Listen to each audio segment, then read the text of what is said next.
నమస్తే good morning welcome to Zee Telugu news morning debate నేను సునీత. తెలంగాణలో మరో ఎన్నికలకు కాంగ్రెస్ ప్రభుత్వం రంగం సిద్ధం చేస్తుంది.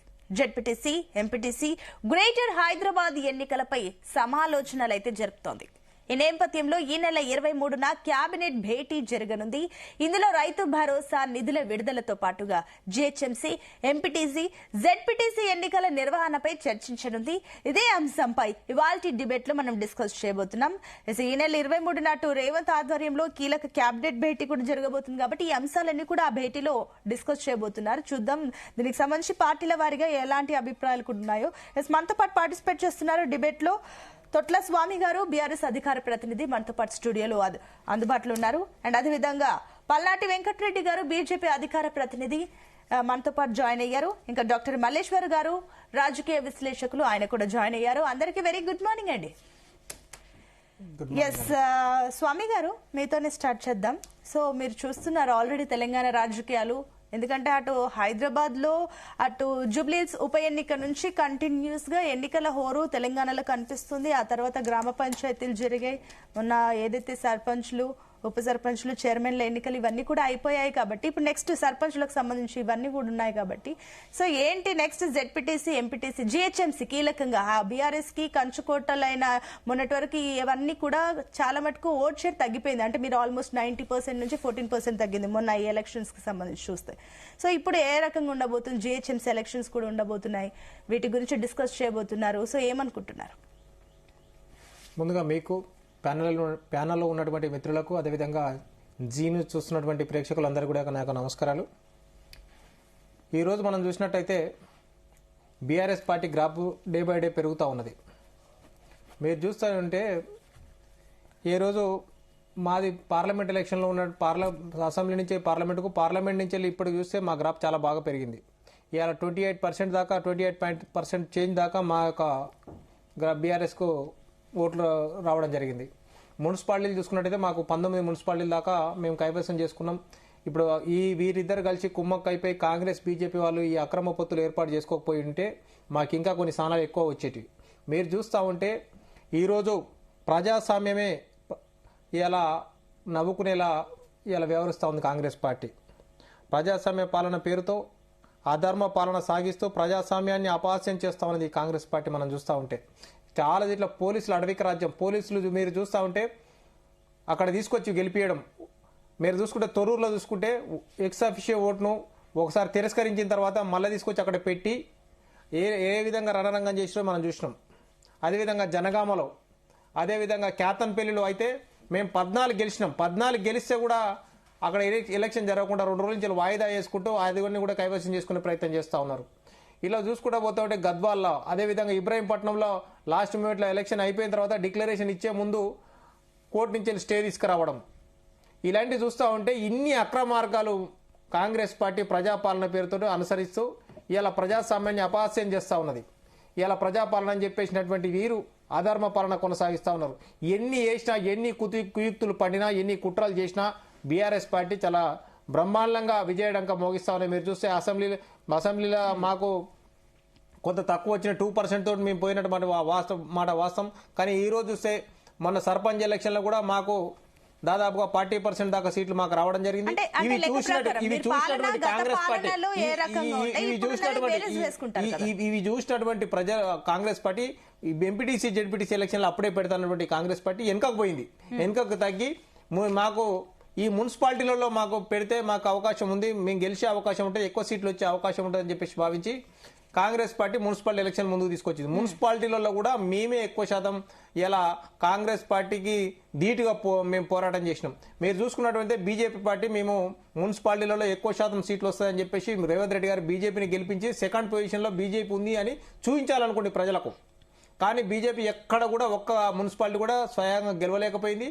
కరీంనగర్ కార్పొరేషన్లో ఒకటి మాత్రమే అది గెలవడం జరిగిందంటే వీరు ఎన్ని పొత్తులు పెట్టుకున్నా, ఎన్ని కుట్రలు పెట్టుకున్నా, ఎన్ని అండర్స్టాండింగ్లు పెట్టుకున్నా, ఇద్దరు కలిసి ఎన్ని ఏం చేసినప్పుడు కూడా బీజేపీ పార్టీని ఎవరు నమ్మలేదు. వారు నమ్మలేదు. మీరు చూసండి, అది కూడా మీరు చెప్పండి, నేను చెప్తా. వారు ఎన్ని చేసినప్పుడు కూడా బీజేపీని సెకండ్ పొజిషన్ లో ఉందని కాంగ్రెస్ పార్టీ చూపించే ప్రయత్నం చేయాలనుకున్నది కానీ ఆ ప్రయత్నం విఫల ప్రయత్నంగా ఈ రోజు మనకు కనపడతా ఉన్నది. కాబట్టి మేము చెప్పదలుచుకుంది ఏంటంటే జెడ్పీటీసీ ఎలక్షన్లు, ఎంపీటీసీ ఎలక్షన్లు రేపు పెట్టినా ఎల్లుండి పెట్టినా ఇంతకంటే మెరుగైన ఫలితాలు రూరల్ లో మా పార్టీ ఇంకా బలం ఉంటుంది. మేము ఇంకా మెరుగైన ఫలితాలతో సాధిస్తామని చెప్పేసి కూడా మేము తెలియజేస్తున్నాం. మేము పెట్టుకోలేదు. మేము అటెండ్ కాక ఉండడం, కామారెడ్డిలో ఇండిపెండెంట్ అభ్యర్థి అక్కడ ఉన్నది. అదే విధంగా ఎక్కడ కూడా కరీంనగర్ లో కూడా మేము ఎలక్షన్ మేము పోలేదు కాక వాడు గెలిచిను. మేము ఎక్కడ కూడా వారితో పొత్తు పెట్టుకోలేదు, ఎవరితో మేము పొత్తు పెట్టుకోలేదు. వారు మా క్యాండిడేట్లు ఎవరైతే ఉందో బలవంతంగా తీసుకుపోయి వాళ్ళు చేసుకోవడం తప్ప మేము మద్దతు ఇవ్వలేదు. మా పార్టీ పరంగా ఎవరు చేయలేదు. ఎవరో క్యాండిడేట్ పోయి అలా జాయిన్ చేసుకోవడం బలవంతంగా మీరు చూస్తా ఉంటే చాలా దిక్కుల పోలీసులు పెట్టి గుంజుకొని పోయి అలా జాయిన్ చేసుకుంటున్నారు. నిన్న రాజగోపాల్ రెడ్డి మీరు చూస్తే ఆ కార్లకెళ్ళి ఒక ఆమె దునికి పారిపోతా ఉన్నది. పోలీసులను పెట్టి తీసుకొచ్చి చేస్తా ఉన్నారు, కేసులు పెట్టిస్తా ఉన్నారు, కౌన్సిల్లో పోకుండా అడ్డుకుంటా ఉన్నారు. ఎంత అప్రజాస్వామికంగా వ్యవహరిస్తా ఉన్నారో మీరు చూస్తే చాలా ఇలా ఘోరంగా కనపడుతున్నారు. ప్రజలు ఈ పరిస్థితులు చూస్తే వీరికి ఇంకా అనవసరంగా ఓటేసినామని ప్రజలు బాధపడే పరిస్థితి కనపడతా ఉన్నది. వీరు చూస్తే ఈ ఫలితాలు చూసిన తర్వాత ఈ ఫలితాలను చూసిన తర్వాత ప్రజాస్వామ్యాన్ని గౌరవించకుండా వీరు చేసినట్టు వ్యవహారం చూస్తే రేపు అసలు ఈ జడ్పీటీసీ ఎంపీటీసీ ఎలక్షన్ లో ఈ పార్టీని పూర్తిగా తిరస్కరించే పరిస్థితి కనపడతాయని చెప్పేసి కూడా నేను తెలియజేస్తున్నాను. ఓకే అండి. అదే విధంగా కాంగ్రెస్ అధికార ప్రతినిధి చరణ్ కౌశిక్ గారు కూడా జాయిన్ అయ్యారు. కౌశిక్ గారు good morning. Good morning madam. వస్తాను, ఒక్క నిమిషం అండి. వెంకటరెడ్డి గారు, సో మీరు చెప్పండి ఏమనుకుంటున్నారు? అటు కేబినెట్ భేటీ జరగబోతుంది 23న. దానికి సంబంధించి ఆ రోజు రైతు భరోసా, జిహెచ్ఎంసీ అండ్ అదేవిధంగా ఎంపీటీసీ జెడ్పీటీసీ ఎలక్షన్స్ గురించి కూడా డిస్కస్ చేయబోతున్నారు.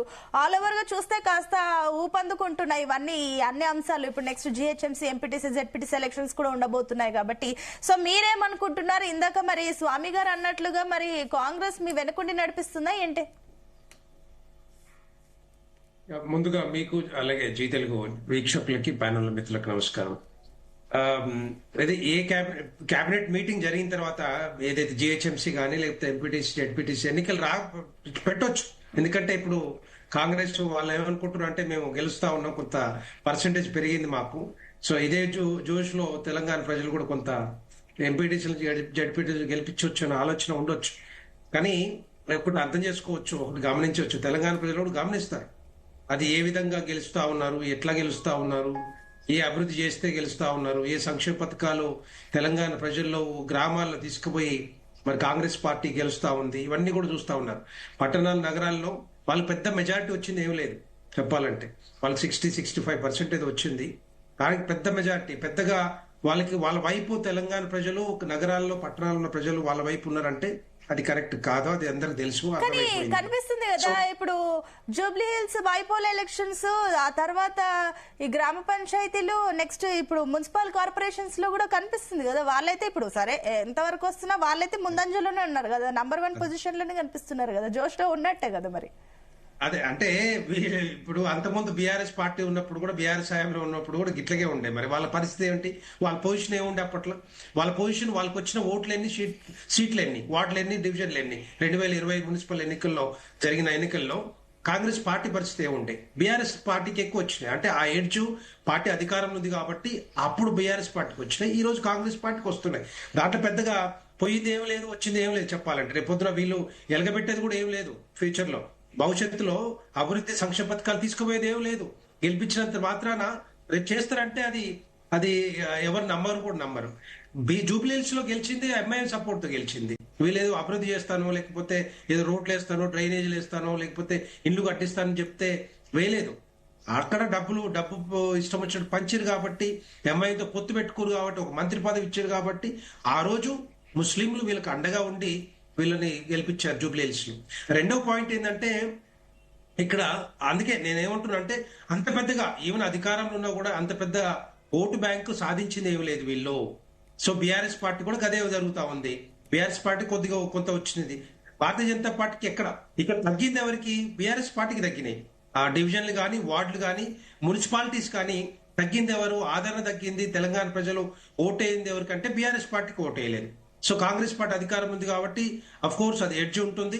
ఎందుకంటే స్థానిక అవసరాలు కానీ, క్యాండిడేట్లు కానీ, మంత్రులు, ఎమ్మెల్యేలు, ఎంపీలు అందరూ ఉండబట్టి కొంత వాళ్ళ బాధ్యత తీసుకొని. ఇప్పుడు వెంకటరెడ్డి గారు మీరు అంటున్నారు కదా బీజేపీ నెక్స్ట్ మేమే సెకండ్ పొజిషన్ లో మేమే ఉన్నాం, నెక్స్ట్ మేమే వస్తామని చెప్పేసి. కానీ లెక్క ప్రకారం చూసినా మున్సిపల్ కార్పొరేషన్ ఎన్నికల్లో కేవలం 3 స్థానాలే మీకు దక్కాయి. All over corporations and municipals ఇంకా 2 కలిపి చెప్తున్నాను, మూడు స్థానాలు వచ్చాయి. ఈ లెక్కన చూస్తే 123 విత్ కార్పొరేషన్ అండ్ మున్సిపాలిటీస్ 123 స్థానాల్లో 3 మాత్రమే దక్కించుకున్నారంటే మీరు ఎంత బలహీనంగా ఉన్నారో ఇక్కడ కనిపిస్తుంది కదా. అది కూడా అలయన్స్ లో అని చెప్పేసి. సరే, అట్లా అనుకుంటే మాకు ఒక ఎమ్మెల్యే నుంచి ఒక 8 ఎమ్మెల్యేలు గెలుచుకున్నాం. అదే మాట ఇట్లాగే కాంగ్రెస్ పార్టీ కానీ బీఆర్ఎస్ అదే డిఫరెంట్ స్ట్రాటజీ కనిపిస్తుంది. ఈవెన్ ప్రజలకు కూడా అదే ఉంది. ఈవెన్ పార్లమెంట్ స్థాయి వరకు వస్తే బీజేపీ ఒకలా కనిపిస్తుంది, అసెంబ్లీ స్థానాలకు సంబంధించి ఒకలా కనిపిస్తుంది, గ్రామ స్థాయిలో అర్బన్ స్థాయిలో కనిపిస్తుంది, ఇంకా దారుణంగా కనిపిస్తుంది. ఒకటి సునీత గారు, భారతీయ జనతా పార్టీ పటిష్టంగా పునాదులు వేసుకుంటూ పోతా ఉంది. ఒకప్పుడు నిజంగానే గ్రామాల్లో లేకుండే, కానీ భారతీయ జనతా పార్టీ వీధి వీధిన ఇంటింటికి ఇప్పుడు జెండా పోతా ఉంది, జెండా కనిపిస్తా ఉంది, కమలం పువ్వు కనిపిస్తా ఉంది. ఒకప్పుడు నిజంగానే ఆ అవేర్నెస్ లేకుండే. ఇప్పుడు భారతీయ జనతా పార్టీ జెండాను తీసుకెళ్తా ఉన్నాం. అభివృద్ధి కానీ సంక్షేమ పథకాలు ప్రధానమంత్రి నరేంద్ర మోడీ గారు తీసుకొస్తున్న ఏది సంక్షేమ పథకాలను అవన్నీ కూడా తీసుకెళ్తా ఉన్నాం. గ్రామీణ ప్రాంతాలు బాగుపడ్డాయంటే కేంద్ర ప్రభుత్వం నిలుతుంటాయి, నగరాలు పట్టణాలు బాగుపడ్డాయంటే కేంద్ర ప్రభుత్వం నిలుతుంటాయి. బీఆర్ఎస్ హయాంలో కేసీఆర్ చేసిందో లేకపోతే ఈ రోజు రేవంత్ రెడ్డి గారు చేసిందో కాదు. ఇదంతా కూడా కేంద్ర ప్రభుత్వ నిధులతోటే అభివృద్ధి జరుగుతా ఉంది తప్పితే వీళ్ళు చేసింది ఏం లేదు. వీళ్ళు చెప్పుకోవడానికే చేస్తున్నామని చెప్తున్నారు. ఇప్పుడు సన్న బియ్యం అంటారు. బియ్యం అనేది ఎవరు స్టార్ట్ చేశారు?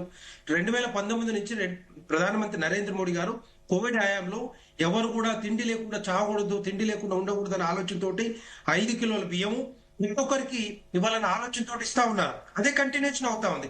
దానికి కొంత ఆ దొడ్డు బియ్యానికి సన్న బియ్యం యాడ్ చేసి ఈ రోజు మేమే ఇస్తున్నాం అని చెప్పి ఎవరు చెప్తా ఉన్నారు? గొప్పలు ఎవరు చెప్తున్నారు? అంతకుముందు బీఆర్ఎస్ పార్టీ, కాంగ్రెస్ పార్టీ చెప్తా ఉంది మేమే చేస్తున్నాం అంత మొత్తం అని చెప్పేసి. కానీ తప్పది.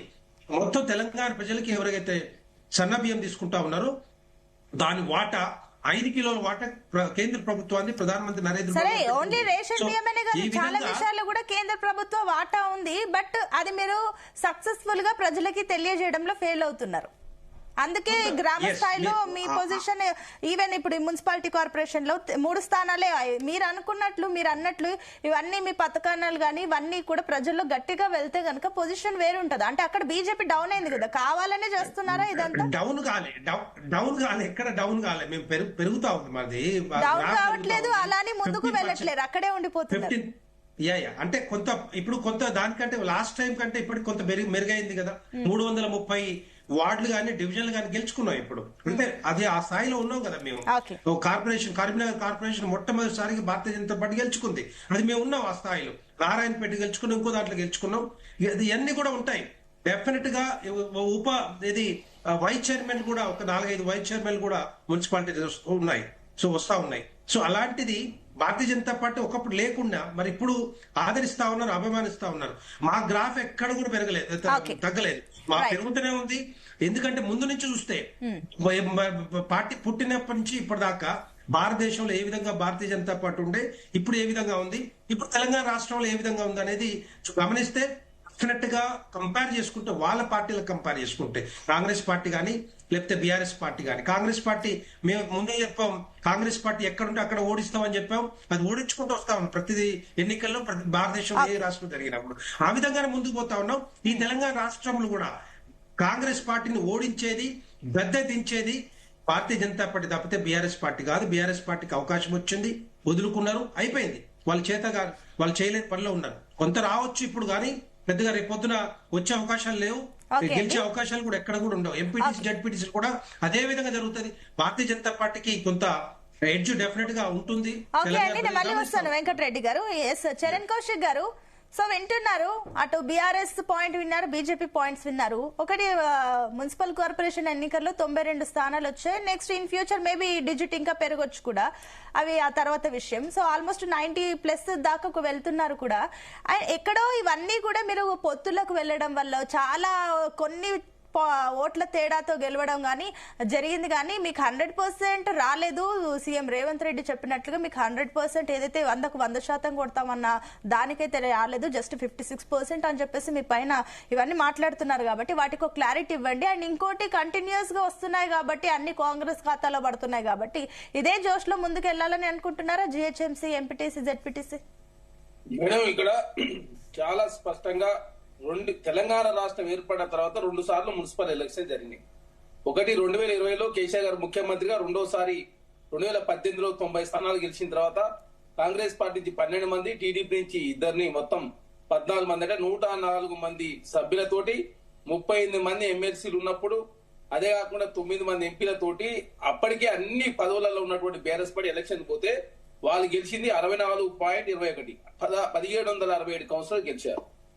ఈ రోజు వాళ్ళు గెలిచినట్టు కౌన్సిలర్లు 741, 26% తగ్గిన పరిస్థితి. 64% నుంచి 26% తగ్గినంటే దాదాపు 38% తగ్గింది బీఆర్ఎస్ పార్టీ. మీరు 35% తగ్గిరని చెప్తే మేము పెరిగిన అంటే మాకు. ఓకే, ఒక చిన్న క్వశ్చన్ అండి చరణ్ కౌశిక్ గారు. సరే, మీరు అప్పుడు 64.21% అని చెప్పారు కదా, అప్పుడు కాంగ్రెస్ కి ఎంత పర్సెంటేజ్ వచ్చింది? కాంగ్రెస్ కు 21.71% వచ్చింది 2020లో. అంటే ఇప్పుడు అప్పుడు అధికారంలో కాంగ్రెస్ ప్రభుత్వం లేదు, అప్పుడు అధికారంలో బీఆర్ఎస్ ఉంది, ఇప్పుడు ప్రతిపక్షంలో ఉంది కాబట్టి 26% వచ్చింది. అప్పుడు మీరు ప్రతిపక్షంలో ఉన్నారు కాబట్టి 21%. ఏ లెక్కన మీకంటే ఎక్కువనే వచ్చింది కదా ఇప్పుడు? లేదు మేడం, ఇక్కడ చాలా స్పష్టంగా ఏంటంటే 64% ఉన్న వాళ్ళు 26%కి పరిమితమయ్యారు, అంటే దాదాపు 35% తగ్గింది. ఆనాడు ప్రతిపక్ష పరిస్థితి ఏంటంటే ప్రతిపక్షాలు చాలా బలైన, కాంగ్రెస్ పార్టీకి 6 మంది ఎమ్మెల్యేలు, ఒక ఎమ్మెల్సీ, 3 ఎంపీలు మాత్రమే ఉన్నారు. పోటీ చేసడానికి క్యాండిడేట్లు లేరు. కానీ భారతీయ జనతా పార్టీ కూడా ఆ రోజు 4 ఎంపీలు, 1 ఎమ్మెల్యే మాత్రమే ఉన్న పరిస్థితి. కానీ ఈ రోజు భారతీయ జనతా పార్టీ 8 మంది ఎంపీలు, 8 మంది ఎమ్మెల్యేలు, 3 ఎమ్మెల్సీలు, 2 రాజ్యసభ, 2 కేంద్ర మంత్రులు. బీఆర్ఎస్ పార్టీకి ఈ రోజు 37 మంది ఎమ్మెల్యేలు, 17 మంది ఎమ్మెల్సీలు, 4 రాజ్యసభ సభ్యులు. ఆనాడు ప్రతిపక్షాలు చాలా బలైన కూడా, ఈనాడు ప్రతిపక్షాలు చాలా బలంగా ఉన్నా అధికార పక్షం బలమైన సీటు గెలిచిందనేది చాలా స్పష్టం. అందుకే 20 పరిస్థితి వేరు, 26 పరిస్థితి వేరు. అదే కాకుండా మాకు ఒక ఎలక్షన్ కి ఇంకో ఎలక్షన్ కు వ్యత్యాసం ఏంటంటే మేడం, అంటే చాలా స్పష్టంగా మేము ఏ ఎలక్షన్లు వచ్చినా కూడా, మీరు తెలంగాణ రాష్ట్రంలో ఎలక్షన్లు తీసుకున్నట్లయితే ఏ ఎలక్షన్, మున్సిపల్ ఎలక్షన్ అయినా, సర్పంచ్ ఎలక్షన్ అయినా, అదే కాకుండా వచ్చినటువంటి ఎమ్మెల్యే ఎలక్షన్లు అయినా, ఏ ఎలక్షన్ కూడా కాంగ్రెస్ పార్టీకి ఒక ఎలక్షన్ కి ఇంకో ఎలక్షన్ కి ఎక్కడ కూడా 40% ఓట్లు తగ్గలేదు, సీట్లు పెరుగుతూనే ఉన్నాయి.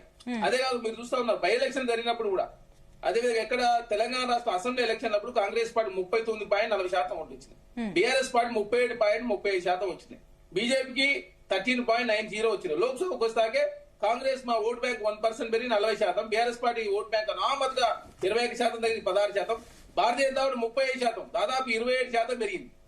కంటోన్మెంట్ ఎలక్షన్ వస్తాక కూడా పరిస్థితి కాంగ్రెస్ పార్టీ ఓట్ బ్యాంక్ ఎక్కడ తగ్గలేదు, జూబ్లీస్. అంటే మీరు చెప్తున్న గ్రాఫ్ ప్రకారం చూస్తే కాంగ్రెస్ మెల్లిగా పెరుగుతూ వస్తుంది, మీ పర్సెంటేజ్ పెరుగుతుంది అంటున్నారు. మా సీట్లు తగ్గుతలేవు, మా పర్సెంటేజ్ తగ్గుతలేదు. ఓకే, కానీ లెక్క వాళ్ళు ఇప్పుడు అటు ప్రతిపక్షాలు ఏం చెప్తున్నాయంటే కూడా మీరు అధికారంలో ఉన్నారు కాబట్టి వస్తున్నాయి కానీ లేదంటే వచ్చేది కాదని చెప్పేసి అంటున్నారు. మేడం, అధికారం అనేది గుర్తుపెట్టుకోవాలా, చెప్తున్నాం కదా, 2020 పరిస్థితి వేరు, 2026 పరిస్థితి. కేసీఆర్ గారు అప్పటికే 2వ ముఖ్యమంత్రి, అదే కాకుండా అత్యధికంగా సీట్లు గెలిచాడు, ప్రతిపక్షాలను చాలా బలహీనపరిచాడు.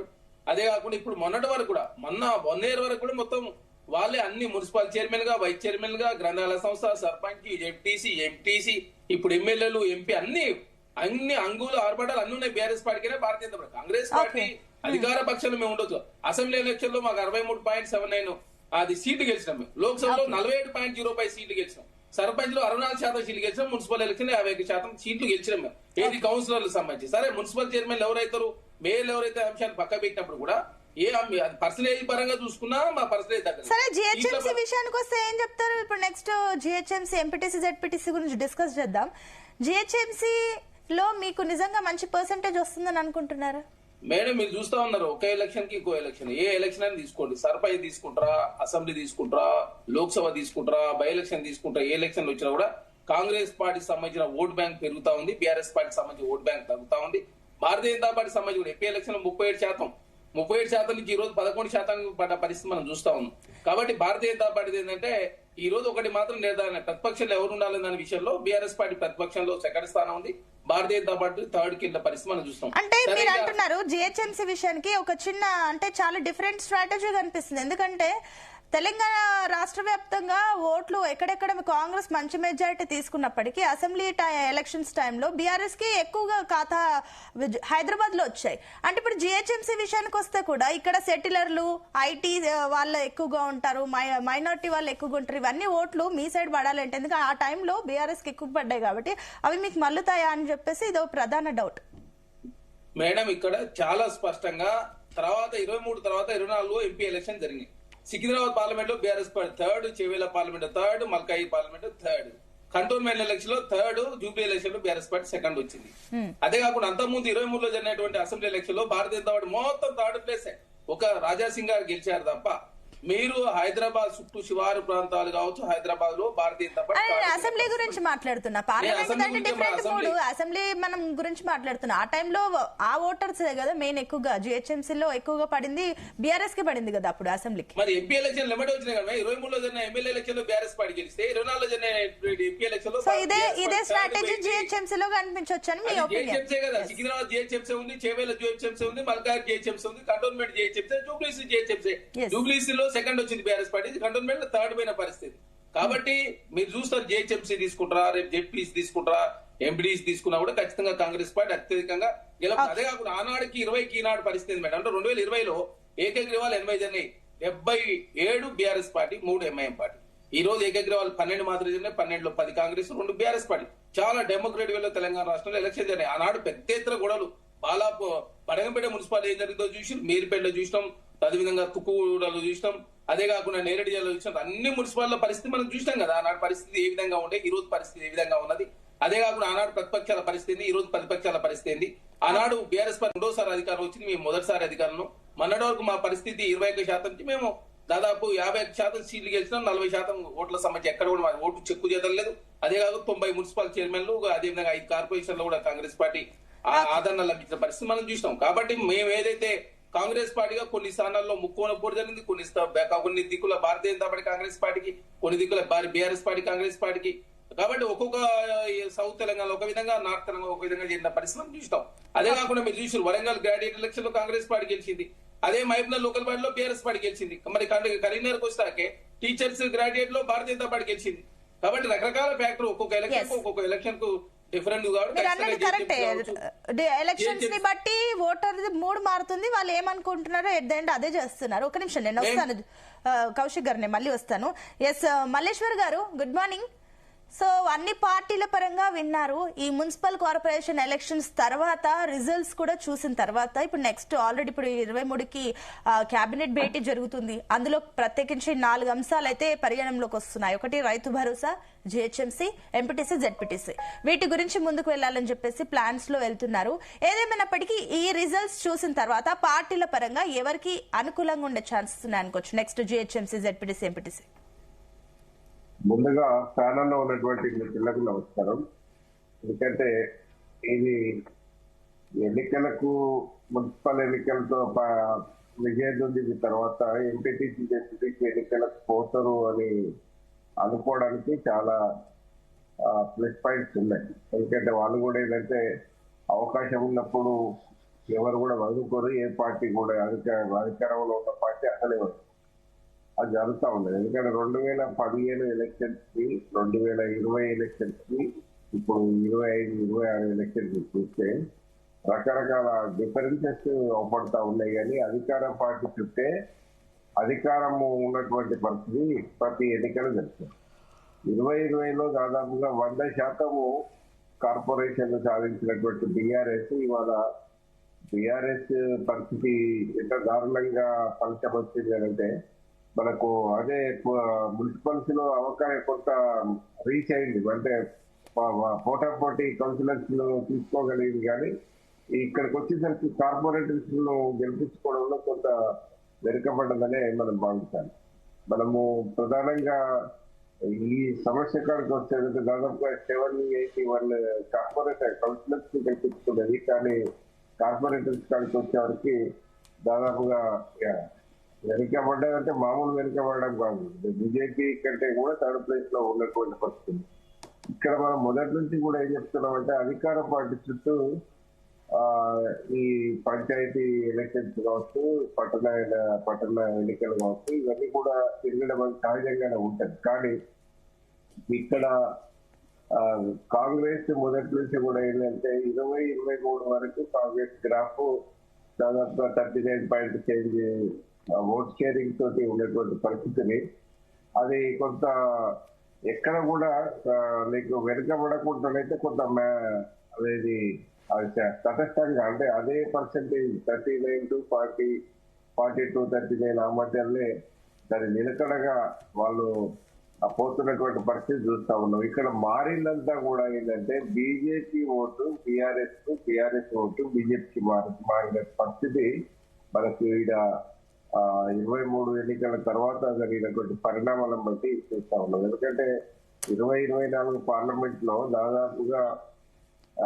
సింహభాగం అంటే 8 కాంగ్రెస్ ఇస్తే 8 బీజేపీ ఎట్లా ఇచ్చారు దాని పర్సంటేజ్ చూస్తే ఏంటంటే మనకు మొత్తం కొలాప్స్ అయ్యి 37% ఉన్నటువంటి టీఆర్ఎస్ 16కు పడిపోయింది. దాదాపుగా 11-12% బీజేపీకి ట్రాన్స్ఫర్ అయితే కానీ బీజేపీకి అది సీట్లు రాలేదు.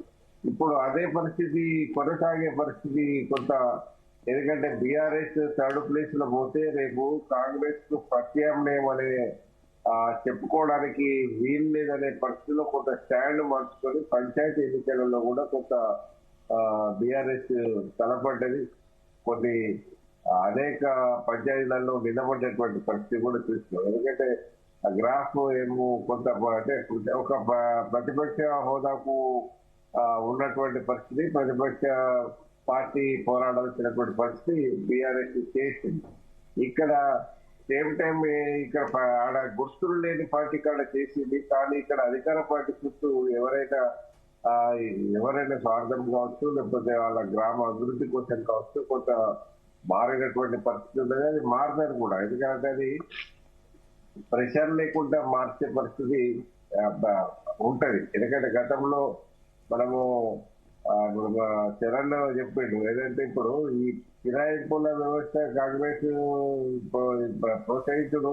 కాంగ్రెస్ అవసరానికి టీఆర్ఎస్ అవసరం లేని 88 సీట్లు ఇచ్చినప్పుడు కూడా ప్రోత్సహించి వాళ్ళ మొత్తానికి ప్రతిపక్షమే లేకుండా చేద్దామని అనుకుని చేసినటువంటి ప్రమాదంతో వాళ్ళ బీఆర్ఎస్ కష్టాలను తీసుకొచ్చుకున్నటువంటి పరిస్థితులు. ఇప్పుడు పట్టణాలు ఇక్కడికి వస్తేందంటే పట్టణం అంటే ఒక 4 decades నుంచి నేను రాజకీయాలు చూస్తా ఉన్నాను. విద్యార్థి నాయకులు కావచ్చు, ఉద్యమకారులు. ఎందుకంటే పట్టణం అంటే కొంత బీజేపీకి అనుకూలంగా ఉన్నటువంటి పరిస్థితి. ఇప్పుడు అది కరీంనగర్, నిజామాబాద్ తప్ప మిగతా ఎక్కడ కూడా పర్ఫామ్ చేసినటువంటి పరిస్థితి అంటే చెప్పుకోదగ్గటువంటి గణనీయమైనటువంటి స్థానాలు సాధించలేదు కార్పొరేషన్. లేక మున్సిపల్ కాడికి వచ్చేదంటే 2020లో ఏదైతే బీజేపీ 2 మున్సిపల్స్ సాధించిందో ఇప్పుడు కూడా అదే పద్ధతిలో నిలబెట్టుకునే పేలవంగానే. ఎందుకంటే బీజేపీ పట్టణాలలో ఇంత దారుణమైనటువంటి పరిస్థితి ఉంటుంది అనేది ఎక్కడ ఉంచలేదు. అయితే నేను మొన్న కూడా చెప్పిన, ఇప్పుడు కూడా అది చెప్తున్నా, బీజేపీ కొంత తెలంగాణ విభజన చట్టాలను ఆనాడు కేసీఆర్ ఏదో మమ్మల్ని రిసీవ్ చేసుకోలేని, గౌరవించలేని, ఏదో రకరకాల కారణం చెప్పి అప్పుడు కొంత ఇది చేసినప్పటికీ ఇప్పటికీ కాంగ్రెస్ కొంత మరి పబ్లిక్ కావచ్చు, అది మిగతా పార్టీలు కూడా రేవంత్ రెడ్డిని ఏదన్నా కూడా మా పెద్దన్న అని చెప్పి ముందుకు వచ్చానని చెప్పు.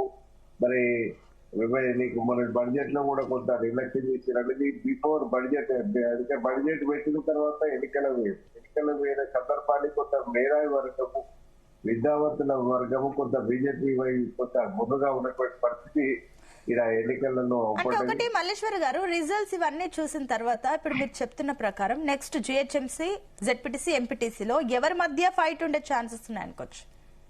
ఇప్పుడు ప్రధానంగా మొన్న జరిగినటువంటి 2023లో రూరల్ లో బాగా పర్ఫామ్ చేసింది అంతా కూడా కాంగ్రెస్.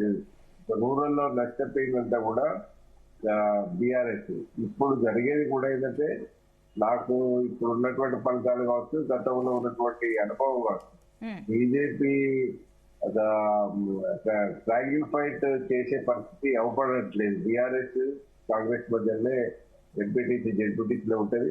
బీజేపీ పోరాడేదంతా కూడా జిహెచ్ఎంసీ కావచ్చు, వరంగల్ కార్పొరేషన్ కావచ్చు, ఖమ్మం కార్పొరేషన్ కావచ్చు, వీటి మీద చాలా తలపడడానికి. అంటే 2 రూరల్ కాడికి వస్తే బీఆర్ఎస్, అర్బన్ కాడికి వస్తే బీజేపీ ప్రత్యామ్నాయంగా మనకి ప్రత్యర్థులుగా తలపడడానికి, నీకు పోటీ పడడానికి అవకాశం. అయితే ప్రధానంగా ఏంటంటే ఇప్పుడు పట్టణాలలో 2023లో వచ్చినటువంటి పరిస్థితి బీఆర్ఎస్ కు ఇచ్చినటువంటి ఆదరణ ఇప్పుడు లేదు.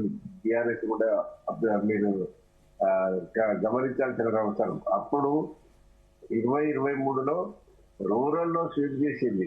ఇవాళ వరంగల్ లాంటి వరంగల్, ఖమ్మము, నల్గొండ లాంటి జిల్లాలలో ఇలా బీఆర్ఎస్ అవకాశం లేకుండా ఇచ్చినటువంటి పరిస్థితి చూసినాం. ఇప్పుడు మొన్నటి పంచాయతీ ఎన్నికలు కావచ్చు, ఇప్పుడు మున్సిపల్ కాడికి వచ్చే కొంత గ్రాఫ్ పెరిగింది.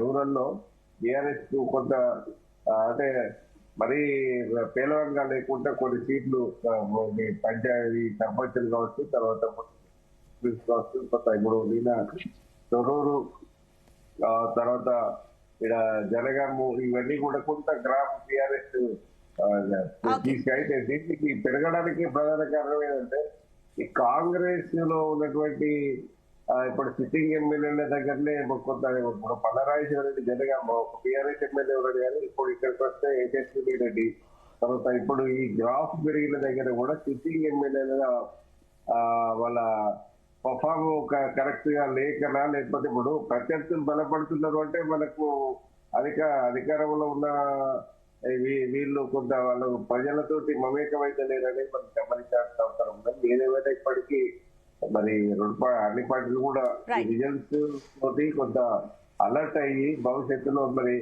ఎంపీటీసీ జెడ్పీటీసీ ఎన్నికలకు కూడా నాకు తెలిసి, ఎందుకంటే ఈ మొన్నటి వరకు వచ్చినటువంటి జాస్తిక్ చేయండి ఇప్పుడు పెట్టారు, ఇంకా కొంత టైం తీసుకుంటారు కూడా, కానీ ఈ ఫలితాలు అనుకూలంగా వస్తున్నాయి కనుక డెఫినెట్ గా ఇది కూడా చేసి, ఎందుకంటే ఇప్పుడు ఆ 10 ఎన్నికల్లో పోతారని భావిస్తాం.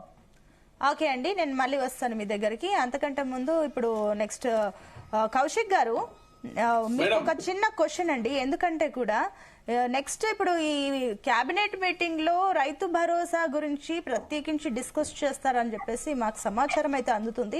నిజమేనా? రైతు భరోసా గురించి ఒక డెసిషన్ కి వస్తారా? మేడం, రైతు భరోసా సంబంధించి ఆల్రెడీ మ్యాపింగ్ జరుగుతా ఉంది. ఎందుకంటే ఇక్కడ ఏదైతే అదే సాగులో ఉన్నటువంటి భూమి మాత్రమే రైతు భరోసా ఇవ్వాలి, సాగులో లేని భూములకు రైతు భరోసా ఇవ్వద్దని చెప్పేసి మొదటి నుంచి కాంగ్రెస్ పార్టీ చెప్తున్నటువంటి ఏదైతే ఉందో దానికి సంబంధించి ప్రక్రియలో కొంత లేట్ అవుతా ఉంది. కాబట్టి దీని విషయంలో ఏ విధంగా ముందుకు పోతే బాగుంటుందని చెప్పేసి, అంటే నిధులు ఎప్పుడు ఇస్తారు ఏంటి దాని గురించి మేడం పోయినసారి మనం చూసినాం 9 రోజుల్లో 9,000 కోట్లు. ఏనాడు కూడా రికార్డు స్థాయిలో. అదే కాకుండా గతంలో 5,000 రూపాయల రైతు బంధు, రైతు భరోసా పేరు మీద 7,000 ఇస్తానని చెప్పిన మాట వాస్తవం. 6,000 రూపాయలు ఇస్తుందని చెప్పి చాలా స్పష్టంగా చెప్పి 6,000 రూపాయలు ఇచ్చింది. ఇప్పుడు పూర్తి స్థాయికి వల్ల లేకపోతే మ్యాపింగ్ ఎంతవరకు వచ్చింది దాని మీద చర్చ చేసిన తర్వాత ఆ ప్రక్రియ పూర్తి, ఎందుకంటే యాసింగ్ సీజన్ సంబంధించినటువంటి ఇంకా రైతు భరోసా ఇవ్వలేకుండా అది కూడా ఇవ్వాలని చెప్పేసి భావిస్తా ఉన్నారు. అది కూడా ఈ రోజు కేబినెట్ లో చర్చ జరగబోతాం. అంటే ఇదంతా మీ స్ట్రాటజీయా? నెక్స్ట్ జిహెచ్ఎంసీ, జెడ్పీటీసీ, ఎంపీటీసీలో మీకు ఓట్లు పడడానికి అంతకంటే ముందు ఇది మీ స్ట్రాటజీయా, లేదంటే నార్మల్ గానే అనుకుంటున్నారు? మేడం స్ట్రాటజీ ఉంది, యాసింగ్ సీజన్ ఇవ్వాల్సింది. స్ట్రాటజీ అంటే ఓట్లకు ముందు, ఎన్నికల కంటే ముందుగా ఇస్తే ఏమైనా ఓట్లు ఎక్కువ పడతాయని చెప్పేసి అట్లా ఏముండదు మేడం. ఇప్పుడు ఇది సీజన్ సమయం, ఎందుకంటే ఆ మ్యాపింగ్ చేసిన తర్వాత ఇవ్వాలని చెప్పి భావించారు. ఆ మ్యాపింగ్ లేట్ అవుతా ఉంది, ఎందుకంటే ఒడిశాకు సంబంధించి అదంతా మ్యాపింగ్ జరుగుతా ఉంది. వరి సాగు చేసే వాళ్ళకి మాత్రం, ఎందుకంటే గతంలో పుట్టలకు, చెట్లకు, రియల్ ఎస్టేట్ భూములకు, రోడ్లలో పోయినట్టు హైవేలకు కూడా తీసుకున్న పరిస్థితి మనం చూస్తాం. ఎవరైతే నిజమైన రైతులు కావచ్చు సాగు భూములకు మాత్రం ఇవ్వాలని చెప్పి భావించారు కాబట్టి దాని మీద చర్చ జరగబోతుంది. అదే ఒక నిమిషం, నేను మళ్ళీ వస్తాను మీ దగ్గరికి. ఒక పాయింట్ ఒకసారి క్లారిటీ తీసుకుందామని వచ్చాను. మళ్ళీ వస్తాను. స్వామి గారు, సో ఏంటి ఇప్పుడు అన్ని పార్టీలు, ఇప్పుడు అటు కాంగ్రెస్, బీజేపీ పాయింట్స్ విన్నారు, అండ్ మల్లేశ్వర్ గారికి చెప్పినట్లు కూడా విన్నారు. ఏ లెక్క ప్రకారం చూస్తున్నా కూడా మీరు 10 years లో మీకున్న గ్రాఫ్ కి ఇప్పుడున్న గ్రాఫ్ కి పడిపోయింది. దాన్ని మీరు ఏ రకంగా పికప్ చేసుకుంటారా? అండ్ ఇంకోటి మీ ప్రిపరేషన్స్ ఏంటి? ఇప్పుడు వాళ్ళు చెప్పిన దానికి ఏమైనా మీ సబ్మిషన్స్ ఉన్నాయా? ఒకటి, వాళ్ళు వాస్తవ పరిస్థితులకు విరుద్ధంగా మనసులో వ్యతిరేక భావంతో పెట్టుకొని మాట్లాడుతున్నట్టు కనపడతా ఉన్నది. ఇలాగ వెంకటరెడ్డి గారు మాట్లాడుతూ బీఆర్ఎస్ గ్రాఫ్ మాత్రమే పడిపోతుందని చెప్పారు. పడిపోతుంది వాళ్ళ గ్రాఫ్. మేము మున్సిపాలిటీలలో మా సర్పంచ్లో మేము గెలవలేకపోయినాం. సర్పంచ్ ఎలక్షన్లప్పుడు వీళ్ళందరూ ఏం వాదించారంటే మేము రూరల్లో కాదు మున్సిపాలిటీలో గెలిచి చూపిస్తామన్నారు. ఎందుకు గెలవలేదని చెప్తే బీఆర్ఎస్ పడిపోతుంది అంటారు. ఏమైనా బోడిగుండికి మోకాలు లెంక పెడతా ఉంటారు. రెండోది, ఇలా మేము స్టేట్కు సన్న బియ్యం ఎలక్షన్లో ఎందుకు గెలవలేకపోయారంటే సన్న బియ్యం ఇస్తున్నాం మేమంటారు. సన్న ఇవాళ 100 రూపాయలు స్టేట్ నుంచి కంట్రిబ్యూషన్, ఈ తెలంగాణ స్టేట్ 100 రూపాయలు కంట్రిబ్యూషన్ చేస్తే 42 రూపాయలు మాత్రమే తిరిగి రావడం జరుగుతుంది. దాని గురించి మీరు మాట్లాడరు. మేము ఇలా ఇన్ని పైసలు తెలంగాణ నుంచి తీసుకుంటా ఉన్నారు, వెనకకి ఎందుకు వస్తున్నాయి, ఎందుకు రావట్లేదు అని దాని గురించి మాట్లాడరు. ఇలా కాంగ్రెస్ మిత్రులు ఏం మాట్లాడతారంటే మీరు 2020 మా పర్సెంటేజ్ ఇంత ఉంది, మా వాళ్ళ పర్సెంటేజ్ తగ్గిపోయింది. 2020 మా గవర్నమెంట్ వచ్చి అప్పటికి 6 సంవత్సరాల తర్వాత కూడా మేము ప్రజా బలంతో మీ విశ్వాసంతో మేము ఆయనకు 5 మాత్రమే మున్సిపాలిటీలు వచ్చి మిగతా అన్ని మేమే క్లీన్ స్వీప్ చేసినాం. 5 మాత్రమే మాకు వచ్చినాయి. 6 సంవత్సరాలు గవర్నమెంట్ ఉన్నప్పటికి కూడా వీళ్ళు వచ్చి 2 సంవత్సరాల కాలే ఇంత వ్యతిరేకత ఉన్నది. ఎవరికి మాకు వ్యతిరేకత ఉన్నదా, వీళ్ళకి వ్యతిరేక 2 సంవత్సరాలే అన్ని చేతులు ఎత్తేసారు. ఇలా రైతు బంధు మీరు చర్చిస్తా ఉన్నారు, రైతు భరోసా 7,500 ఇస్తున్నారు, 6,000 ఇస్తున్నారు. 6,000 ఇచ్చేదాన్ని 4 ఇప్పటికీ 5 సార్లు ఇవ్వాలా, 4 సార్లు అయిపోయింది. 4 సార్లలో 2 సార్లు ఎగ్గొట్టి 2 సార్లు మాత్రం ఇచ్చారు. 2వ సార్లలో ఒకసారి 4 ఎకరాలకి ఇచ్చారు, ఒకసారి 5 ఎకరాలకే ఇచ్చారు. కుంటి సాకులు వెతుకుతూ మ్యాపింగ్ అని తొక్క తొడకూర ఎన్ని కారణాలు చెప్తూ వాళ్ళు ఏది ఎగ్గొట్టే ప్రయత్నిస్తారు. మీ ప్రతి సంవత్సరం డిసెంబర్లో ఈ పంట స్టార్ట్ కాకముందుకే మేము ఇచ్చేవాళ్ళం. కానీ ఇలా ఫిబ్రవరి వచ్చింది, పంట కొద్దిరోజు అయితే కోసే కాడికి వస్తుంది, ఇంకా ఇయ్యకలేకపోతే మ్యాపింగ్ అంటా ఉన్నారు. అంటే వీళ్ళు ఎలక్షన్ కోసమే మొన్న లీక్ చేశారు. ఈ మున్సిపల్ ఎలక్షన్ జరుగుతున్నప్పుడు రేపు వేస్తాం, ఈ రోజు రెడీగా ఉందని పేపర్ లీకులు ఇచ్చారు. మనం అందరూ వేస్తారు అనుకుని ప్రజలంతా అనుకోరు, వేయలే. రేపు ఈ లీకులతో చర్చలతోటి ఎలక్షన్ వచ్చిందంటే కోడ్ వచ్చిందని ఏదో కథలు పడి ఈ వేయకుండా ఆపే పరిస్థితి కనపడుతుంది. వీళ్ళు వేయలేరు, చెయ్యలేరు, చేతులు ఎత్తేసారు. రైతు కూలీలకు భరోసా ఇస్తున్నారు, మహిళలకు ఇస్తున్నారు. ఏ ఒక్క హామీ కూడా నెరవేర్చకుండా చిన్న హామీలు ఏదైతే బస్సులు ఎక్కియడము, కొంతమందికి పిడికడి మందికి కరెంటు బిల్లు ఏదో చేయడము, సన్న బియ్యము మేము హాస్టల్లో ఎప్పుడో ఇంట్రడ్యూస్ చేసినాం. దాని ఈ మధ్య పంట పెరగడం వల్ల, కాళేశ్వరం ప్రాజెక్ట్ కట్టడం వల్ల, మీ పెండింగ్ ప్రాజెక్టులన్నీ పూర్తి చేయడం వల్ల, ఈ యొక్క తెలంగాణ జలాలు పెరగడం వల్ల, ఇక్కడ బియ్యం ఎక్సెస్ అవ్వడం వల్ల మేమైతే ఏదైతే పెట్టినామో దాన్ని కంటిన్యూ చేసారు. సన్న బియ్యం మేము హాస్టల్స్లలో, ఈ సోషల్ వెల్ఫేర్ హాస్టల్స్లలో, బీసీ వెల్ఫేర్ హాస్టల్స్లలో మేము ఆల్రెడీ ఎప్పుడో ఇంట్రడ్యూస్ చేసినాం ఈ పథకాన్ని. వీళ్ళు ఎక్సెస్ రైస్ ఉన్నాయి కాబట్టి వీళ్ళు ఇవ్వగలుగుతా ఉన్నారు. వీళ్ళు కొత్తగా పంట పండించింది లేదు. మేము పండించిన పంట కంటే కొత్తగా ఒక్క గింజ పండించలేరు, ఒక కొత్త గింజ కొనకరాలేదు. వీళ్ళు ఎక్కడి నుంచి కూడా ఇంపోర్ట్ చేయలేదు, ఇంకో ఏ రాష్ట్రం నుంచి ఇక్కడ తీసుకురాలా. మేము ఇవాళ పంట ఎక్సెస్ ఉందంటే కారణం మేము పూర్తి చేసినటువంటి పెండింగ్ ప్రాజెక్టుల వల్లనే. కాబట్టి వీరిద్దరు కూడా అర్థం చేసుకోవాల్సింది ఏంటంటే బీఆర్ఎస్ గ్రాఫ్ పెరిగింది, కాంగ్రెస్ గ్రాఫ్ పార్లమెంట్ లో 40.10 ఉన్నటువంటిది ఈ రోజు వాళ్ళ 39.40 వచ్చింది. ఒక్క నిమిషం వార్ గ్రాఫ్ పడిపోయిందా, మా గ్రాఫ్ పడిపోయిందా వాళ్ళు అర్థం చేసుకోవాలి. సన్నబియ్యం గురించి ఒకసారి క్లారిటీ తీసుకుందాం. చరణ్ కౌశిక్ గారు, సన్నబియ్యం గురించి ఇందాక స్వామి గారు చెప్పిన పాయింట్స్ ఏమంటారు? మీరు ఎక్కడ బయట నుంచి తెచ్చింది లేదు, ఏం లేదు, వాళ్ళు చేసిన పథకాలు ప్రాజెక్ట్స్ ఫుల్ఫిల్ గా ఉండడం వల్ల పంట పెరిగింది, అదే మీరు కంటిన్యూ చేస్తున్నారు తప్ప దాని వల్ల మీరు బయట నుంచి ఏం తెచ్చి ఇవ్వట్లేదు సన్నబియ్యం గురించి అని చెప్పారు. కాబట్టి క్లారిటీ. మేడం, ఇక్కడ తెలంగాణ రాష్ట్రంలో కేసీఆర్ గారు కట్టిన ప్రాజెక్టు ద్వారా తెలంగాణ రాష్ట్రం ఎక్కడ కూడా భారతలేదు. తెలంగాణ రాష్ట్రంలో 18 లక్షల మోటార్ పంప్ సెట్లు సమైక్య రాష్ట్రంలో ఉంటే ఈ రోజు 28 లక్షల మోటార్ పంప్ సెట్లు అయినాయి. దాని ద్వారా మాత్రమే తెలంగాణ రాష్ట్రంలో వరి సాగు పెరిగింది. ఇక్కడ ఇది జగమెన్న సత్యం. కాళేశ్వరంలో మేడిగడ్డ, అన్నారం, సుతిల్ల 3 పనిచేయడం లేదు. మీరు కట్టినటువంటి కలవకుర్తికి సంబంధించినటువంటి ఏదో మోటార్ ఆన్ చేసి అది బంద్ అయిపోయింది. పాలమూరు రంగారెడ్డి ప్రారంభం కాలేదు. మరి ఎక్కడ పూర్తి అయినాయి? సీతారామ ప్రాజెక్టు పూర్తి కాలే, సమ్మక్క సారక పూర్తి కాలే, పాలమూరు రంగారెడ్డి పూర్తి కాలే, కలవకుర్తి పూర్తి కాలే, కాళేశ్వరం మేడిగడ్డ అన్న పూర్తి అయినా కూడా అవి పనిచేయని పరిస్థితి. 70 టీఎంసీలు మాత్రమే తోడుకున్నాం. 170 టీఎంసీలు తోడితే 70 టీఎంసీలు మాత్రమే వాడుకున్నాం. 70 టీఎంసీలు ఒక టీఎంసీకి 10,000 ఎకరాలంటే 7 లక్షల ఎకరాలు మాత్రమే ఆనాడు బారిందా. తర్వాత ఇంకోటి మొన్ననే కేంద్ర ప్రభుత్వం చాలా హెచ్చరించింది. ఏమని? దేశంలో అత్యంత ప్రమాదకరమైన డ్యాములు 3 ఉన్నాయి. అది మేడిగడ్డ తెలంగాణ, ఉత్తరప్రదేశ్ లో ఒక డ్యామ్, జార్ఖండ్ లో ఒక డ్యామ్. కాబట్టి 8 సంవత్సరాల్లో డ్యామ్ కుంగిపోయి కూలిపోయింది, ప్రమాదకరమైన డ్యామ్ గా తయారైంది. కాబట్టి బీఆర్ఎస్ ప్రభుత్వంలో ఒక డ్యామ్ కూడా పూర్తి కాదు. అదే కాకుండా వీళ్ళు రైతు బంధు గురించి చెప్తా ఉన్నారు. ఒకసారి మీరు వెనకకెళ్ళి చూసుకోండి. మీ రైతు బంధు మార్చి 24 వరకు వేసారు. 2020 కేసీఆర్ గారు ముఖ్యమంత్రిగా ఉన్నప్పుడు మార్చి 28వ తేదీ వరకు వాళ్ళు రైతు బంధు చేసిన పరిస్థితి మనం చూస్తాం. ఈ రోజు ఏంటంటే ఫిబ్రవరి మాసం, ఇంకా 4 రోజుల పాటు టైం ఉంది. అంటే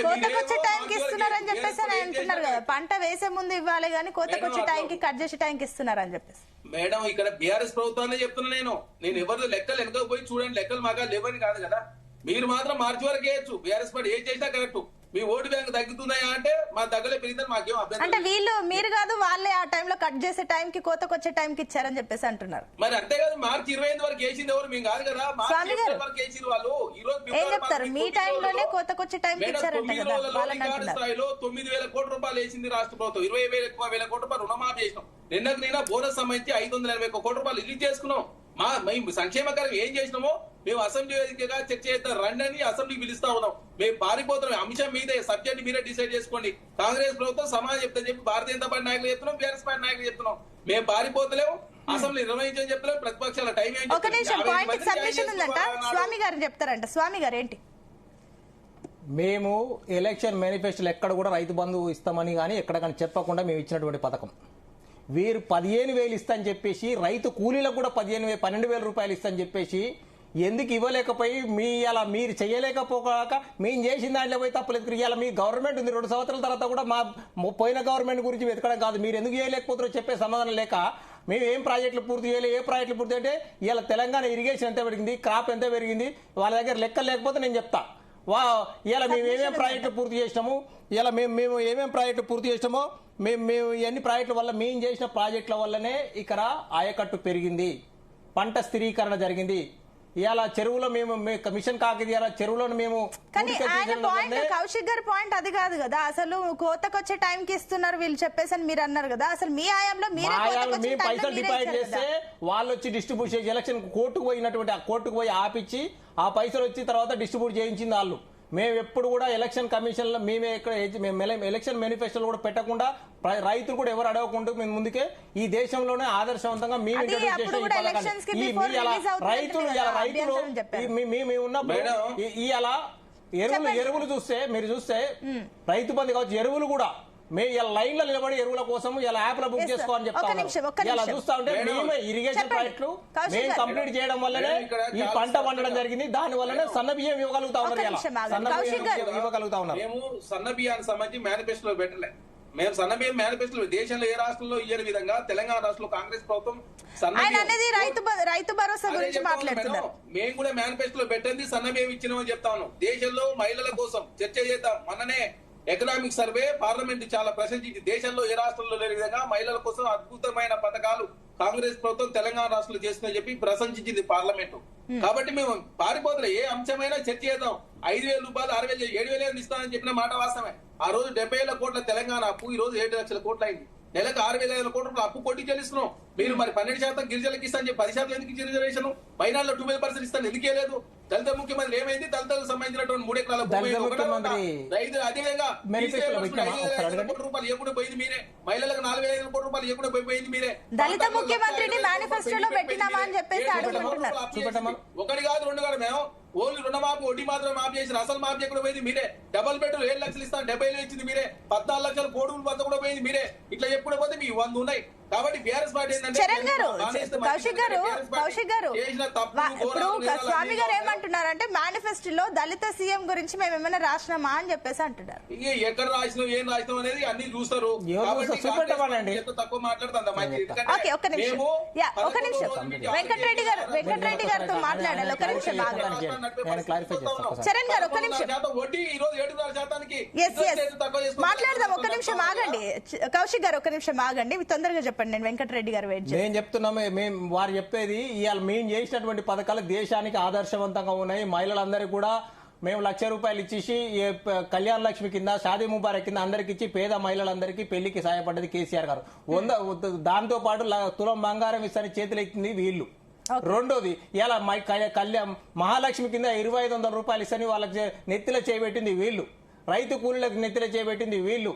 ఇలా ప్రతి ప్రాజెక్టు ప్రతి దాన్ని మోసం 420 హామీలు ఇచ్చి గవర్నమెంట్ లోకి వచ్చినటువంటి వీళ్ళు ఇలా ఏమి ఇవ్వలేకుండా మేము సన్న బియ్యం పెట్టకుండా వచ్చినట్టు చెప్పారు కదా. మీరు సన్న బియ్యం అంటే కూడా మేము చెప్తాం. కలవకుర్తి ప్రాజెక్టు మేము కంప్లీట్ చేయడం, అది తర్వాత Nettempadu project, Bhima project, Koil Sagar project, mid minor dam, Bhakta Ramadas project, mission Kakatiya చెరువులు, ఇవన్నీ ప్రాజెక్టులు కంప్లీట్, కాళేశ్వరం ప్రాజెక్టు సహా ఈ ప్రాజెక్టులను కంప్లీట్ చేయడం వల్లనే తెలంగాణ ఆయకట్టు పెరగడం వల్లనే ఇలా సన్న బియ్యం ఇవ్వగలుగుతా ఉన్నారు తప్ప వీళ్ళు కాదు. వీరు ఎన్ని చెప్పినా, ఎన్ని కుట్రలు చేసినా, ఎన్ని చేసినా ఆవేశంలో ముఖ్యమంత్రి గారు భాష దారి తప్పిన ఆక్స్ఫర్డ్ పోయి చదువుకున్నా, వీరు ఏం చేసినా హార్వర్డ్ పోయి చదువుకున్న ఈ వీరి యొక్క పుస్తకాలు లేకుండా పోయి అక్కడ చదువుకుని ఫోటోలు దిగి వచ్చినప్పటికి కూడా వీళ్ళ అభివృద్ధిలో గానీ వీళ్ళ వ్యవహారంలో గానీ వీళ్ళ పురోగతిలో గానీ మార్పు లేదు. వీళ్ళని ఎవరు నమ్మట్లేరు. 2 సంవత్సరాలు తీవ్ర వ్యతిరేకతతో ఉన్నారు. ప్రజలంతా కూడా తీవ్ర వ్యతిరేకత ఉన్నారు. పోల్ మేనేజ్మెంట్ చేసుకొని పోలీస్ రాజ్యంతో అటవిక రాజ్యంతో రాజ్యాన్ని వీళ్ళు నడపాలనుకుంటారు కానీ అదేం సాధ్యం కాదు. సో మీరేం చెప్తారు ఈ టాపిక్ లో? అసలు నిజంగా ఎవరిది వాస్తవం ఉంది అనుకోవచ్చు? రైతు భరోసా అనేది కాంగ్రెస్ పార్టీ వచ్చిన తర్వాత ఇప్పుడు 4 సార్లు ఇవ్వాల్సిన రైతు భరోసా ఒక్కసారి ఇచ్చేసి 9,000 కోట్ల రూపాయలు అదే ఇచ్చినామని చెప్పుకుంటా ఉన్నారు. రైతు భరోసా అనేది 15,000 అన్నారు, దాన్ని 12,000 కుదించారు. 12,000 ఇస్తారంటే అది కూడా ఇవ్వలేదు, 3 సార్లు ఎగ్గొట్టారు. రైతులకు భరోసా ఉండాల్సిన అవసరంలో కాంగ్రెస్ పార్టీ ఉండాల్సిన అవసరం ఉండే, కానీ దాన్ని పట్టించుకోలేదు. ఇప్పుడు ఈ రైతు భరోసా ఎప్పుడు ఇవ్వాలి? నవంబర్లో ఇవ్వాలి. ఈ ఎండాకాలం ఇది యాసంకి నవంబర్లో ఇవ్వాలి. నవంబర్, డిసెంబర్, జనవరి, ఫిబ్రవరి కూడా అయిపోతా ఉంది. ఇంకొక 4 రోజులు వస్తే, ఇంకో రెండు అవుతే వరి కూడా వచ్చే అవకాశాలు ఉంటాయి. అలాంటిది రైతుకు భరోసా లేకుండా అప్పుల్లో ఉండి వాళ్ళ కూలి కానీ లేకపోతే పిండి బస్తాలు కానీ లేకపోతే ఫర్టిలైజర్స్ ఇంకా రకరకాల ఏవైతే ఖర్చు పెట్టుకుంటా ఉన్నారో దానికి భరోసా ఉండాల్సిన అవసరం ఉండే. దాన్ని పట్టించుకోకుండా పక్కన పెట్టి ఈ రైతు భరోసా ఇస్తామని చెప్తా ఉన్నారు. ఎప్పుడు ఇస్తారు? ఎలక్షన్ వచ్చినప్పుడు ఇస్తారు. ఎలక్షన్ గుర్తు వచ్చినప్పుడు వీళ్ళకి ఈ గుర్తు వస్తాయి. దాంతో పాటుగా రైతులకి యూరియా అంతకుముందు సఫిషియెంట్ గా ఎక్సెస్ గా ఉండేది తెలంగాణ రాష్ట్రంలో. కానీ కాంగ్రెస్ పార్టీ వచ్చిన తర్వాత, కాంగ్రెస్ ప్రభుత్వం వచ్చిన తర్వాత దాన్ని ఏమైందో ఎక్కడ పోతుందో ఏం అర్థం కాకుండా దాన్ని ఇప్పుడు ఒక యాప్ తయారు చేశారు. యాప్ ఎట్లా అంటే అలా ఎవరు చేస్తారంటే రైతులు ఎవరికి యాప్ ఉంటుందా? చిన్న ఫోన్లు ఉంటాయి, చదువు రాదు కొంతమందికి, అని వాడుకునే అవసరం కూడా రాదు. చాలా మంది నాకు కాల్ చేసి యాప్ ఎట్లా వాడాలి సార్, మేము ఎట్లా ఈ ఫర్టిలైజర్ బస్తాలని, యూరియా బస్తాలని ఎట్లా మేము ఆర్డర్ పెట్టుకోవాలని చెప్పేసి వాళ్ళు చెప్తా ఉన్నారు. అంత ఘోరంగా ఈ కాంగ్రెస్ పార్టీ పరిస్థితి ఉందంటే ఈ తెలంగాణ ప్రజలు కానీ, ఈ తెలంగాణ రైతులు కానీ, రైతు కూలీలు కానీ ఏ విధంగా ఓటేయాలి చెప్పండి కాంగ్రెస్ పార్టీ? రేపొద్దున ఎంపీటీసీ ఇప్పుడు యూరియా విషయానికి వస్తే కూడా కాంగ్రెస్ ఒకటే మాట అనింది. రైతులకు సంబంధించి యూరియా విషయంలో కేంద్రము ఈ విషయంలో డిలే చేయడం వల్లనే, మీరు ఇవ్వడం వల్లనే దాని వాళ్ళకి డిలే అవుతుందని చెప్పేసి అని అన్నారు. వీళ్ళు కాంగ్రెస్ పార్టీ ఇప్పుడు మరి బీఆర్ఎస్ పార్టీ హయాంలో ఎందుకు జరగలేదు? 10 సంవత్సరాలలో బీఆర్ఎస్ పార్టీ హయాంలో కేంద్ర ప్రభుత్వం, భారతీయ జనతా పార్టీ కేంద్ర ప్రభుత్వంలో ఎందుకు జరగలేదు? వీళ్ళకి ప్లాన్ లేకుండా, ప్లాన్ తెలియదు, డిసిప్లిన్ మన ఎగ్జిక్యూషన్ తెలియదు, ఎన్ని బస్తాలు అవసరం వస్తాయి, ఎన్ని క్వింటల్ అవసరం వస్తాయి తెలియదు, ఎన్ని టన్నులు అవసరం వస్తాయి తెలియదు. అందుకే వాళ్ళు ఇష్టం వచ్చినట్టుగా వాళ్ళు ఏదో కొంత గిచ్చి పెట్టి మాకు ఇంత కావాలని చెప్పి. అందుకే నేను ఏమంటున్నా అంటే ఇప్పుడు వచ్చిన తర్వాత కూడా యాప్ ఎందుకు పెట్టారు చెప్పండి? ఒకవేళ ఎక్సెస్ గా లేకపోతే పబ్లిక్ యాప్ ఎందుకు తీసుకొచ్చారు? యాప్ అవసరమే లేదు. అంతకుముందు ఊర్లలో ఎక్కడ పడితే అక్కడ పిండి బస్తాలు దొరికే, యూరియా బస్తాలు దొరికే. కానీ కాంగ్రెస్ పార్టీ వచ్చిన తర్వాత రాష్ట్రానికి ఒక కోట అయితే కేటాయిస్తారు, దానికి సంబంధించి కేంద్రం ఫుల్ ప్లెజ్డ్ కి ఇచ్చిందా? అది చెప్పండి. ఇస్తుంది, డెఫినెట్ గా ఇస్తా ఉంది, డెఫినెట్ గా ఇస్తా ఉంది. చరణ్ కౌశిక్ గారు, ఇంకోటి మేడం, ఈ పాయింట్ ఒకసారి క్లారిటీ తీసుకుంటా. ఒక్క నిమిషం ఆగండి. రైతు భరోసా అందరికి ఇవ్వట్లేదు. ఒక్క నిమిషం, ఈ యూరియా గురించి క్లారిటీ తీసుకుందాం, ఎందుకంటే పాయింట్ రేజ్ అయింది కాబట్టి క్లారిటీ తీసుకుందాం. నేను మళ్ళీ మీ దగ్గరకు వస్తాను. చరణ్ కౌశిక్ గారు, ఈ వెంకరెడ్డి గారి మాటనా భారతీయ జనతా మాటనా? కేంద్ర ప్రభుత్వమే చెప్పింది ఉక్రెయిన్ రష్యా వారి మూలంగా యూరియా కొరత దేశంలో ఉంది, దానిలో భాగంగా తెలంగాణ కీలకపోతుందని కేంద్ర మంత్రులు చెప్తే వెంకరెడ్డి గారు ఏదో మాట్లాడితే ఎట్లా? వెంకటరెడ్డి గారు,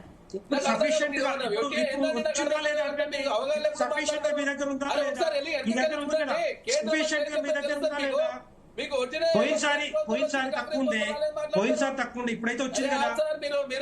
మీరు దయచేసి మీరు అర్థం, మీరు భారతీయ జనతా పార్టీ మీ మాటనా భారతీయ జనతా పార్టీ మాట చెప్పండి. నేను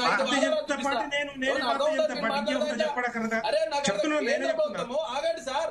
యూరియా సంబంధించి రాష్ట్ర ప్రభుత్వం ఏం చేస్తుంది? ప్రపోజల్ ఇచ్చింది సార్, మాకు ఇంత కావాలని ప్రపోజల్ ఇస్తే మీకు ఎందుకు ఇవ్వలేకపోతున్నారో చెప్పి చాలా స్పష్టంగా కేంద్ర ప్రభుత్వం చెప్పింది. అదే కేంద్ర ప్రభుత్వం ఏం చెప్పింది? ఉక్రెయిన్ రష్యా వారి మూలంగా భారతదేశానికి రావాల్సిన దిగుబడి తగ్గింది, దానిలో భాగంగా అన్ని రాష్ట్రాలకు చేసినటువంటి యూరియా కొరత విధిస్తుందని చెప్పేసి చరణ్ కౌశిక్ గారు, సమయం తక్కువ ఉంది. వెంకటరెడ్డి గారు మీరు పాయింట్ కన్సిడర్ చేయండి. కౌశిక్ గారు క్లారిటీ వచ్చింది, మీరు చెప్పిన దానికి మాకు అర్థమైంది. వెంకటరెడ్డి గారు మీ పాయింట్ కంక్లూడ్ చేయండి.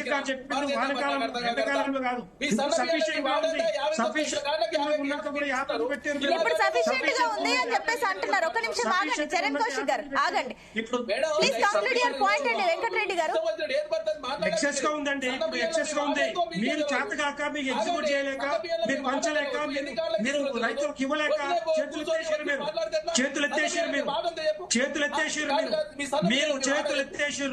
చేతులు ఎత్తేసి యాప్ తీసుకొచ్చారు. తెలంగాణ రైతులకు యాప్ గురించి తెలియదు, ఏ విధంగా ఆర్డర్ పెట్టుకోవాలో తెలియదు. సఫిషియెంట్ గా వచ్చింది, కేంద్ర ప్రభుత్వం ఇచ్చింది. ఇప్పుడు చెప్పండి ఎంత ఇచ్చింది చెప్పండి. ఒక నిమిషం చరణ్ కౌశిక్ గారు, ఒక నిమిషం వెంకటరెడ్డి గారు, ఒక్క నిమిషం. మీ ఇద్దరు పాయింట్స్ కి సబ్మిషన్ ఉందంటే ఒక్క నిమిషం ఆగండి. వెంకటరెడ్డి గారు ప్లీజ్ ఒక్క నిమిషం. మీరు చెప్పిన దాని పాయింట్ కి ఒకసారి క్లారిటీ తీసుకుందాం. ఒక్క నిమిషం స్వామి గారు, మీకు కూడా ఇక్కడ పాయింట్ ఉందంట. ఒక్క నిమిషం, ఆయన కూడా పాయింట్ ఉందంట. చెప్పండి మీ పాయింట్ చెప్పండి.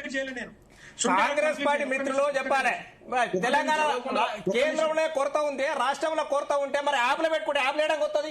రాష్ట్రంలో దేశంలో కొరత ఉంటే ఈ చిన్న లాజిక్ ఎట్లా మిస్ అయిపోతున్నారు? ఈ చిన్న లాజిక్ వీళ్ళిద్దరు ఎట్లా మిస్ అవుతున్నారు? షాప్లలో లేదు, యాప్లలో గడకు వస్తే దేశంలో లేదు అంటారు. వినాలి వాళ్ళు, వినాలి. కాంగ్రెస్ పార్టీ, కాంగ్రెస్ మిత్రులు వినాలి, వారు వినాలి. ఒక్క నిమిషం ఆగండి వెంకటరెడ్డి గారు, కౌశిక్ గారు ఒక్క నిమిషం ఆగండి. వెంకటరెడ్డి గారు మీ పాయింట్ కంక్లూడ్ చేయండి. ఇందాక స్వామి గారు చెప్పినట్లుగా షాపుల్లో లేదు, యాప్లకేంచి ఎక్కడికేంచి వస్తుంది అన్నది ఆయన అడిగారు. ఆ పాయింట్ క్లారిటీ ఒకసారి ఆగండి చెప్పండి, టైం తక్కువ ఉంది. వెంకటరెడ్డి గారు మీ పాయింట్ కంక్లూడ్ చేయండి ఫస్ట్. సునీత గారు, కౌశిక్ గారు చెప్పింది వానకాలంలో పరిస్థితి గురించి. ఇప్పుడు ఎండాకాలం యాసంగి సీజన్ వచ్చింది, సఫిషియెంట్ గా వచ్చింది. ఈ తెలంగాణ రాష్ట్రంలో పంచలేక, రైతులు పంచలేక, ఇష్టం వచ్చింది ఎక్కడ డైవర్ట్ చేస్తున్నారో తెలియక వాళ్ళు మొత్తం రైతు రంగాన్ని మొత్తం నష్టపోవాల్సిన అవసరం వచ్చింది. రైతులు ఎక్కడలేదు, ఇది దేశంలో ఎందుకు యాప్ తీసుకొచ్చారు? రెండో పాటు రైతు భరోసా కూడా మ్యాపింగ్ తీసుకొచ్చారు. చాలా మంది పంటలు వేయలేదని చెప్పి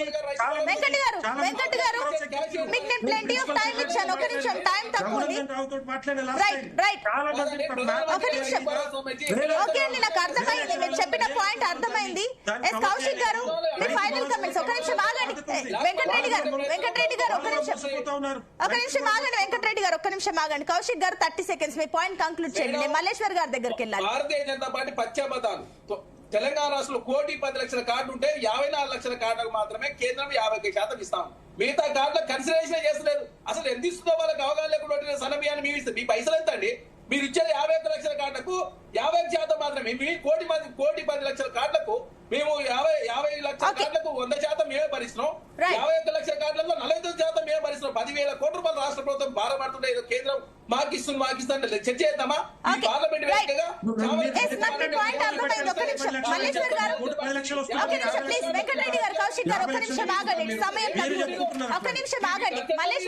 ఖచ్చితంగా కేంద్ర